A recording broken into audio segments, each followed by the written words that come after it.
Um, and I don't often do this because it's more like, hey, tell me about you. Let me get to know you. Where might we collaborate? Where, but like, I just saw like you said, I use everything as a canvas, and like this like story popped above your head. So that's very cool. What's your background in design?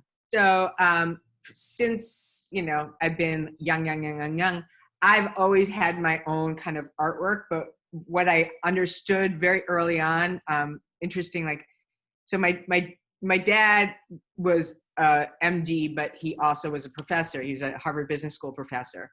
And I always understood that my winning formula was going to be when I was able to bring the marriage of design and business together. Like, I knew that so early on. So I was a VP at J. Walter Thompson back in the day. And, cut my teeth in the traditional advertising world in Manhattan, thought I had arrived. And it was very exciting. Of course, I like can't get enough of the Mad Men kind Oh, of. I loved, yeah, yeah. Right. Uh-huh. I just Best watched eye that. Like, candy, I didn't watch it the first time around. I just binged it during this whole quarantine, like a couple of months ago. Yeah. right? Like that kind of eye candy and just like that whole era. Hmm. I mean, for me, it wasn't the 50s, although we won't talk about that. But it was more in the 80s and early 90s, Hmm. where there was still some halo effect of that for sure. Hmm. And then I ended up moving to Chicago now over 20 something years ago, and decided, what, traditional advertising, kind of been there, done that. And I'm not really interested in repeating it, especially now that I have two young kids. And so I went and learned everything I could about digital. Hmm. And I knew that this was not only coming, but it was also, while it was in its infancy, it was definitely like you could just it was just palpable, and people weren't Hmm. talking about user experience design or you know interface or interaction. They weren't talking about any of those things. They were just talking about web design. Oh, you work with web designers. And so I went over to a big Fortune 500 company that was not for me. I was like in financial services and doing like this design stuff. I was like, Hmm. that's kind of dry. And then had my own business for a number of years while I was also single parenting. And that was fun until I realized I wanted to eat lunch and shower. And so I eventually was recruited to recruit. Oh. Um, and I ended up working for one of the largest actually, global staffing firms that specializes in design and marketing. And it just was like, bam, all these conversations that I had been having with, creative thought leaders and, various areas within the business and marketing started becoming very useful. Like I always say, like nothing gets wasted. Yeah. Um, Nothing gets wasted because you think, especially when you're in XYZ place of your life, why am I learning this? Why am I learning algebra? Why am I doing this? Why am I doing that? This is so boring. And there's always something that you're able to take Yeah. away from that, not in the moment, but afterwards you find out either what you do want to do or what you don't want to do with Yeah, it. and I was going to ask you, do you apply the same thought process to experiences too? Like Uh, working at a big financial services firm and being like, that makes me want to vomit. Like, but that there's a benefit to that, like a takeaway from oh that. yeah, like I learned structure, I learned efficiencies, I learned process, all the things that are a huge challenge for me because at my heart of heart, I'm like that person that just wants to create all day and do all that, but I can't do that in my business. It wouldn't be successful. So yes, nothing gets wasted and it all gets repurposed in a place that you're not necessarily expecting it to, right? Yeah. It just kind of like, oh, there that is. Yeah. Yeah. So you started doing recruiting. Did you miss sort of the creative nature of the work you'd been doing? I was, what was gratifying and satisfying about that is I was seeing the people that I was representing as candidates land like amazing roles, like and be. I mean, I think in my dream of all dreams, because I am so passionate about design, because it really predicates and dictates how we make buying decisions, and so many conscious and subconscious decisions, seeing their success and being able to, influence so much in the world, that is satisfying to me even today. to, Yeah. to be able to uncover or even help them reclaim what they don't see for themselves. I mean, sometimes I'm working with a client and they're like, "Oh my God, you make me sound so good." I'm like, "No, you are so good." Oh, yes. I just talked to someone, and I do a little bit of that from the other side. I help people tell their story, whether it's in an interview or on LinkedIn. And I just talked to this amazing guy yesterday. He said to me, I know my story, but I have a hard time articulating my value. And I'm like, but that is your story. He thought his story was, first I worked here, then I worked here, then I worked here. I'm like, that's not your story, that's your resume. And it was just amazing. And he, I think it comes from a sense of humility where he just has a hard time. I'm like, but it's not about you. You're not bragging when you're saying what you can give to somebody else and the value you play for them. So it's helpful to make that. It's fun to help that person make that switch. You don't realize how many talented people are so bad at it or uncomfortable with it. And it's so funny because I've been saying this for years because it really is part of my kind of like underlying thread. So many times people are like, "Oh, well, what gets you up in the morning?" I'm like, it's not really what gets me up in the morning. It's what keeps me up at night. And what keeps me up at night. Hang on. You're so good. I got to write this down. You're adorable. It's been a while since I had a call like this, and I'll tell you why. It's what keeps me up. Okay, so what keeps you up at night? What keeps me up at night is knowing that there's brilliant talent out there and they're not doing what they want to be doing. Oh my They're gosh. not Okay. Oof. they're not exercising their muscle. See? Yeah. Goosebumps. I'm not showing my muscle. I'm showing you like that story. Like I'm telling you, this is what happens. Like that's so amazing how you articulated that. Oh, I'm so excited. Lauren, you have no idea. I had a couple of really bad phone calls the last few days. Not bad phone calls, but just phone calls where I asked someone about their work and they just start telling me every single thing and I'm not following and I'm not seeing the connection and I'm not feeling that connection. And I'm just so thankful to have connected with you today because you're reaffirming my belief that everybody has a great story and knowing how to tell it is what invites people into that story. So thank you because I got goosebumps again and I'm grateful for that because they disappeared for a while. So I sometimes feel that way about my clients too. I'm like sometimes I get annoyed because I need a better word for passion. Like you need to, I'll just tell you this on the side. So I've been sober for over 15 years. And I remember the first time I was ever giving a lead in front of like a group. And of course, like I started really small with like 250 people. And I'm like, what? And my sponsor looked at me and she's like, don't even worry about it. What comes from the heart reaches the heart.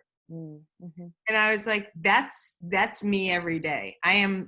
That is me every day. What comes from the heart. I'm not going to smoke blow. I'm not going to tell you shit. And I'm also not going to be that person that's like, like you didn't do your assignments. And so what's your problem? Like, I'm just not that.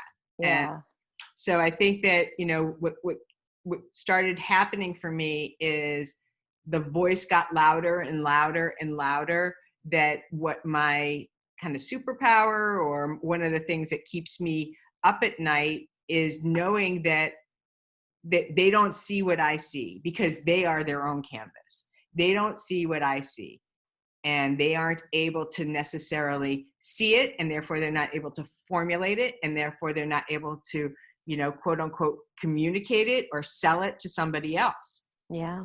And that's kind of the best part of what I get to do now. So after about 10 years of recruiting, I was recruited to like a big management consulting firm. And let's just say it was like a horrible fit. And we've all had kind of environments that don't match up. And I was not a match. And so I resigned after 10 months, which was terrifying and freeing. It's like, you're kind of like right at that cusp. And I think for all of us, when we're in that, that gift of desperation, right? Like that gift of desperation. Oh my God, you're so good with words. You say you're visual, but like, sorry, I didn't mean to interrupt you. That gift of desperation is like, that's a fabulous title for a book. It's just like, that's where the humility is. It's like, you tell me that I have to do this, I'm going to do that. You tell me, but I was at that time, that was last December, I was like, definitely, I was in the desperation. I had no gifts. I was like, what? I don't even know.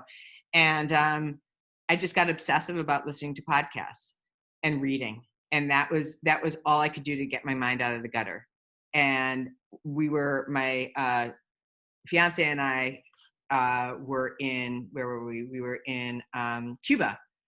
And he's like, did you see this? Did you see that? And I'm like, I'm here and I'm present, but I'm really not relaxed because I have this, I'm unsettled because I can't even imagine what this is going to look like. And I came across, Jen Sincero's book, You Are a Badass. Mm-hmm. And I bought it and I listened to it. And there was something in that gravelly kind of badassy, like woman friendly kind of tonality. Like I always think I should be best friends with Frances McDormand, like she's like the kind of person that I would get and listen to. Like that's what happened. And I launched my business in January of this year. Tell me about the business. So the business is called Portfolio Rocket. And what I do is I work with designers, creatives, and marketers, and I help them uncover the 80 to 85% of the opportunities out there that are not posted. How do you hear about them? I don't hear about them. They create them.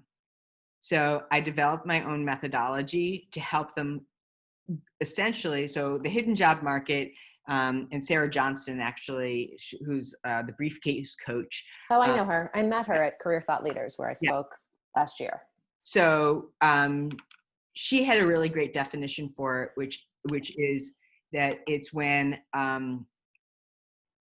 a candidate is able to be presented to a hiring manager before the role is posted. So the value of the hidden job market is that 15 candidates who are referred are 15 times more likely to get the opportunity, right? Like, oh, you should talk to my friend, da, da, da, da. He's coming off of this role, blah, blah, blah, blah, blah. You have like that personal endorsement. But even more important than that, while that's like big time, right? 15 times more. What's happening too is that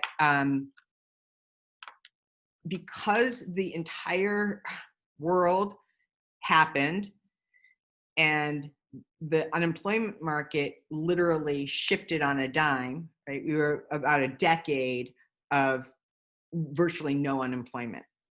So now we're at one of the worst unemployment periods in the history of our country.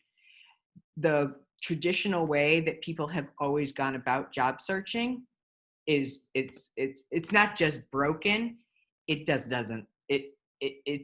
so demoralizing, and it has massive effects. So if you hit that apply now button and you keep going that way, you have about 1 in 500 chance. Yeah, and this is what I need to tell the gentleman I talked to yesterday. He was like, tell me what I'm doing wrong. I'm like, you're not doing anything wrong, but looking in the wrong place. You need to be networking for your next opportunity.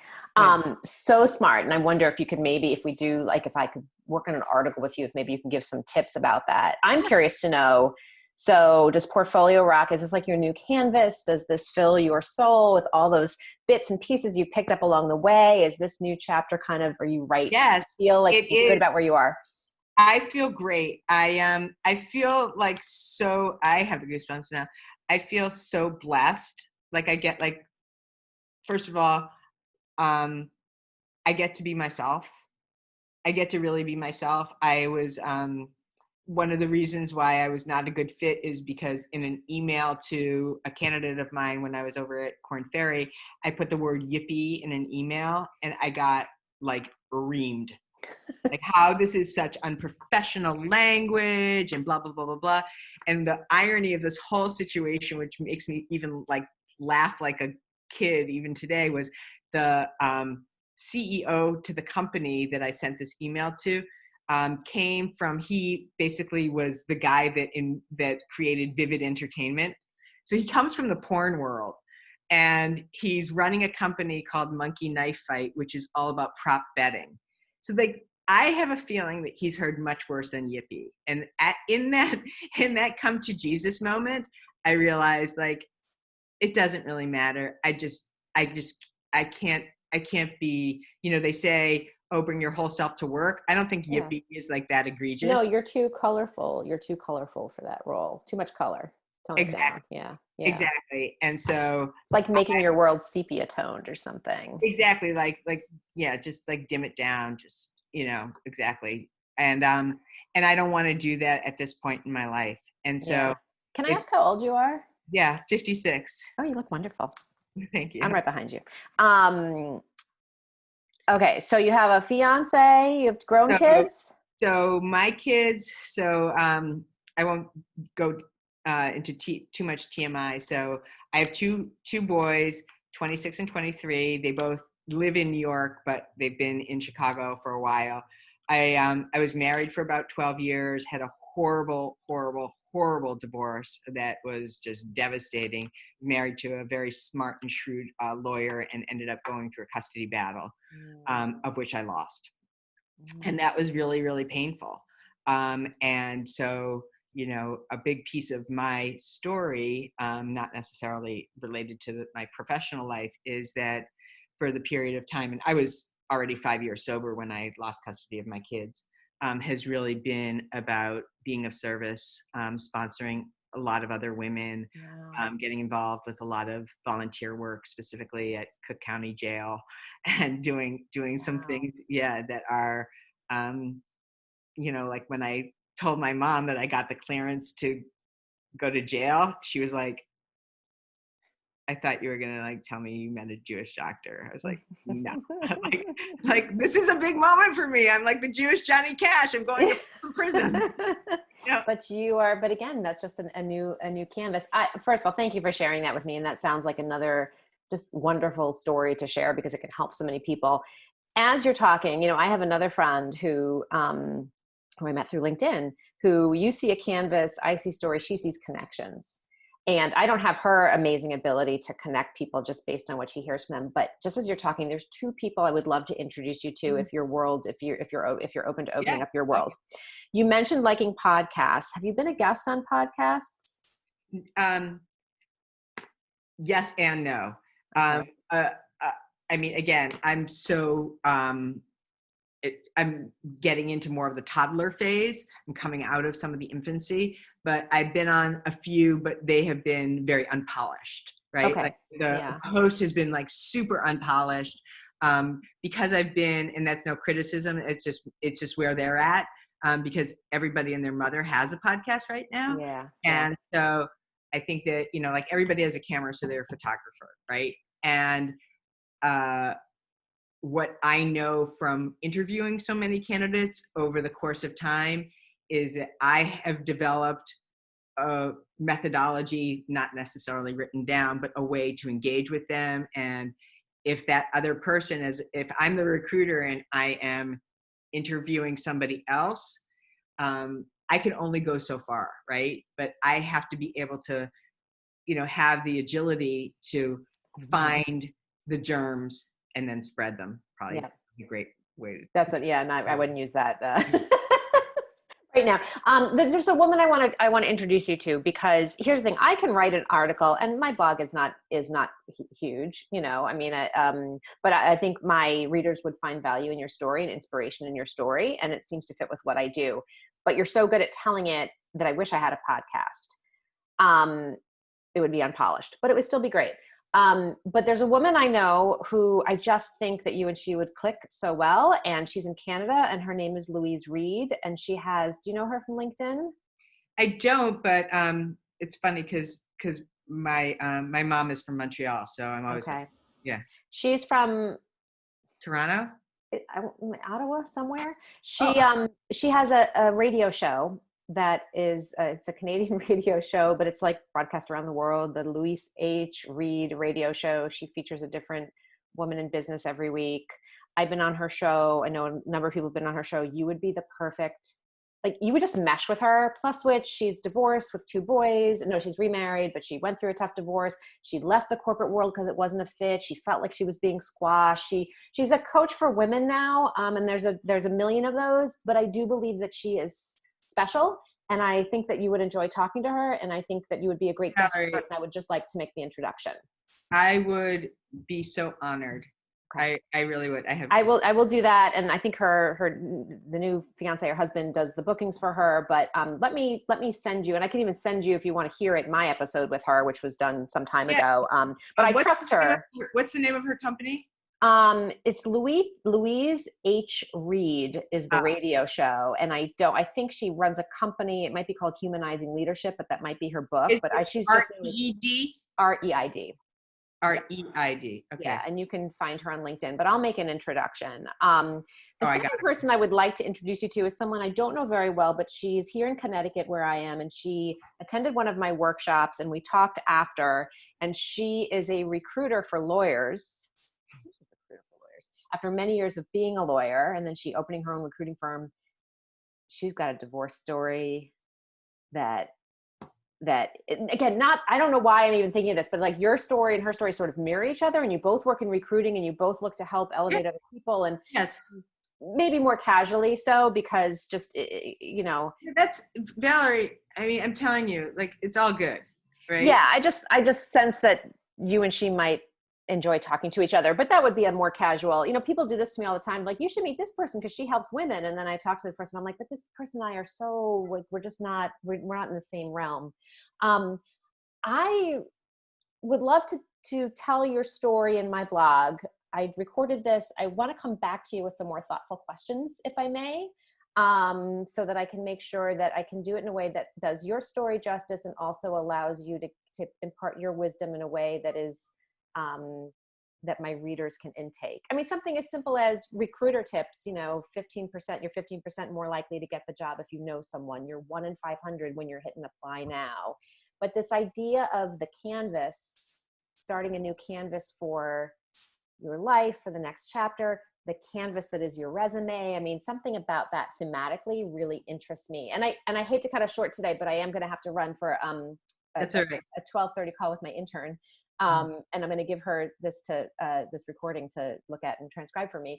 This was so full of gems, and I want to be mindful of your time. So let me give a little thought to appropriate questions for follow-up, if that would be okay with you. 100%. We didn't get to why Lisa and I connected. Lisa connected you and the two. No, I'm. That's wonderful. You come back. Yeah. But what I also, it's very important to me that I know what can I offer you? What can I offer?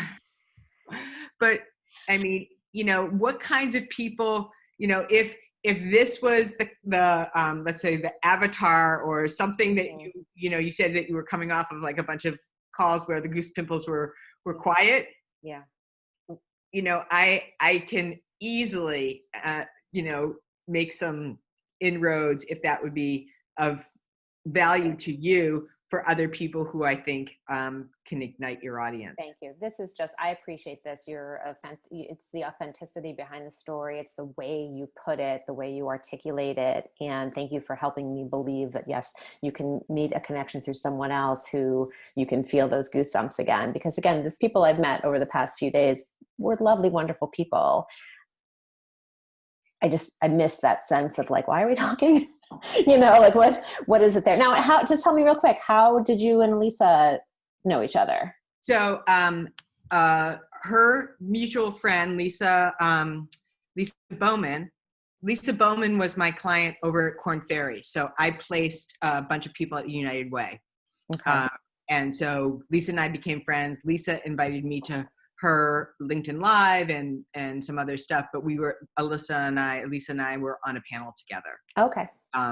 For the AMA or something like that. And Lisa Gotcha. and I have become friends, but I'm a huge fan.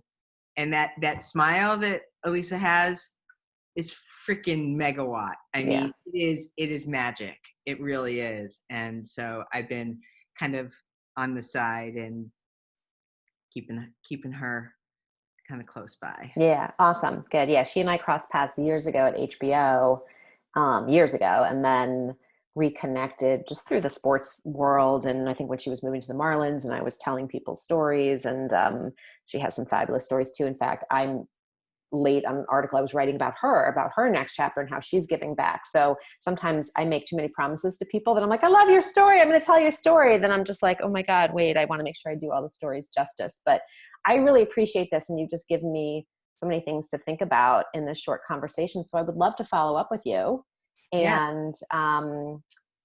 And would, just if there's something I can do for you in the meantime, but would love to just stay in No, touch. I appreciate these introductions by all means. I do, what you said is entirely true. Like I don't really want to be a